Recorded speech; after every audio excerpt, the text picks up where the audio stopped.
What is going on, Trash Talkers? We're back with another episode for you. In today's video, we're going to give you our Week 1 power rankings for the 2022 NFL season.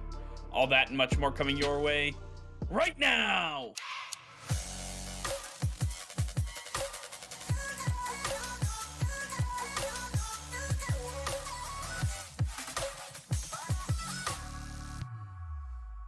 All right, before we get into today's video, be sure to hit that subscribe button and like the video as it will help us out tremendously. So sit back, relax, and enjoy today's video. All right, Nick, with the 2022 NFL season fast approaching, we are here. We have Week 1 ready to go, and we have to start off with our first edition of the Power Rankings. Nick, why don't you get us started off with the first row, 32 through 25. Who do we have here?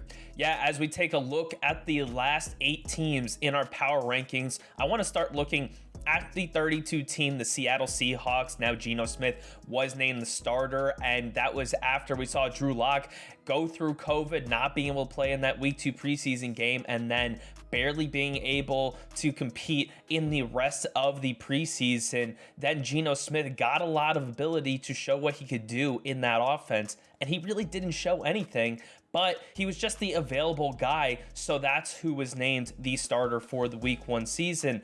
And I just don't think that the Seattle Seahawks with Geno Smith under center are going to be able to do anything. DK Metcalf and Tyler Lockett are great with Russell Wilson, but what can they do when they don't have an elite quarterback under center? This is something that's going to have to be looked at, because I don't think that they're the playmakers that are going to be able to carry this offense higher than the other teams in this division. To me, the Seattle Seahawks are at the very bottom. But a team that I think is on the rise is the number 25 team, the Detroit Lions. They have really improved this offseason. Going back into the end of last year, we saw what Dan Campbell had them doing, and it's going to get even better. We've already seen on Hard Knocks how physical this team is, adding Aiden Hutchinson and Jamison Williams, who will start to play in the second half of the season. They are going to be two great additions that are going to help this team get even better.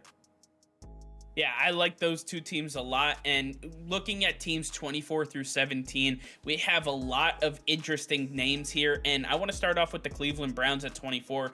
Obviously, the entire Deshaun Watson saga is so blown out at this point. Everybody knows what's going on.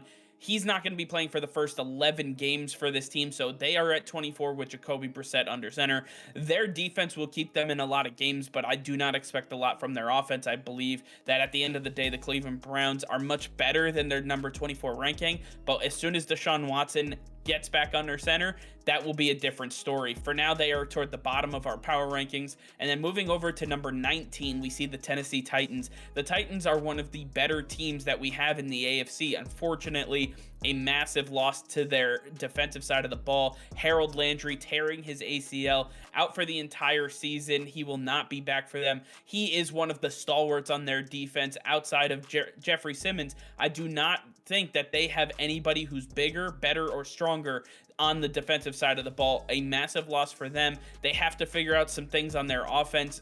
With the loss of A.J. Brown, replacing him with Treylon Burks, Robert Woods coming back from his injury, there are a lot of question marks on this team, and that's why they find themselves here at 19. Now moving over to teams 16 through 9, I want to look at team number 13, the Dallas Cowboys. They've had a rocky preseason so far, and with this offensive line losing their star left tackle, replacing him with Jason Peters, a lot of people believe that Jason Peters can go and be Tyron Smith, but he can't. He is not the Jason Peters of the Philadelphia Eagles. You got to look back to last year. He is the Jason Peters of the Chicago Bears, a guy who could barely have any protection for Justin Fields, letting Justin Fields be one of the most sacked quarterbacks in any rookie season ever. This is not a good sign for the Dallas Cowboys. I don't believe in this offense to be as capable as they have in years past, and to me that defense has taken a step back. We're going to see some struggles in the secondary,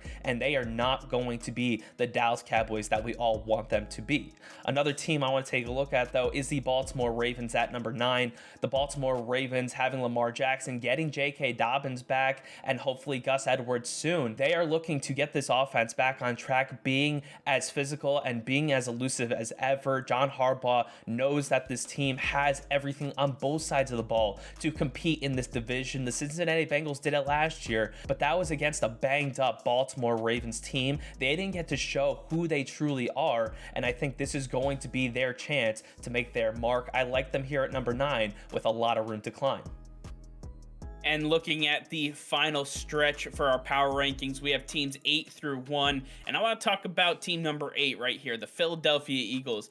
As you guys have seen all offseason, we have talked a lot about the Philadelphia Eagles. We are very high on this team. With the acquisition of A.J. Brown during the draft, and then taking a look at some of the guys that they were also able to bring in the draft and in free agency, this is a loaded roster from head to toe. You don't see any holes that you can poke in, and honestly, they're one of the strongest teams in the NFL. We have to see it though. The problem is, I would like to put them at the top 1 through 3, but we have not been able to see it so far. Let's see what they do in the first few weeks. Let's see what momentum that they get going with Justin Hurts and A.J. Brown, Devonta Smith, all these guys on the offensive side of the ball. We know what Brandon Graham and Fletcher Cox will be. What can we see from this defense and this offense being put together? I think we're going to see them in the top 3 by the season's end. And then taking a look at the top 3, we see that the Cincinnati Bengals, who are in the Super Bowl, were actually passed up by the Buffalo Bills. And I want to talk about the Bills for a little bit, because the Buffalo Bills are one of the strongest teams in the NFL, not just because of Josh Allen and not just because of Stephon Diggs, but this defense is back in almost its entirety, and they're going to be getting Tre'Davious White back. Now, he won't be ready for week 1, but he will be ready for the first 3-4 games into the season, and I believe he's going to be the difference maker for this team. This is a team that was so close, just 13 seconds away from being able to move on to the AFC Championship game, where I believe they would have given the Bengals a run for their money. Nevertheless, I believe that the Buffalo Bills are one of the strongest teams in football right now and could end up being the number 1 team when it's all said and done. And one thing they were missing during that divisional round game was a strong pass rush. Adding Von Miller is going to be a huge addition that is going to help them with Tre'Davious White being out for the first 4 weeks or so. So I think Von Miller, adding him, is going to go a huge way in the favor of the Buffalo Bills. All right, well, I want to hear from you guys. Let us know in the comments down below what you think of our week 1 power rankings. Let us know which team we have too high, which teams we have too low. All right, well, that's going to be all for now. Thank you all for watching. Be sure to like this video and subscribe to the channel if you haven't already. Hit that notification bell. We go live every single day. That'll be all. Peace and love.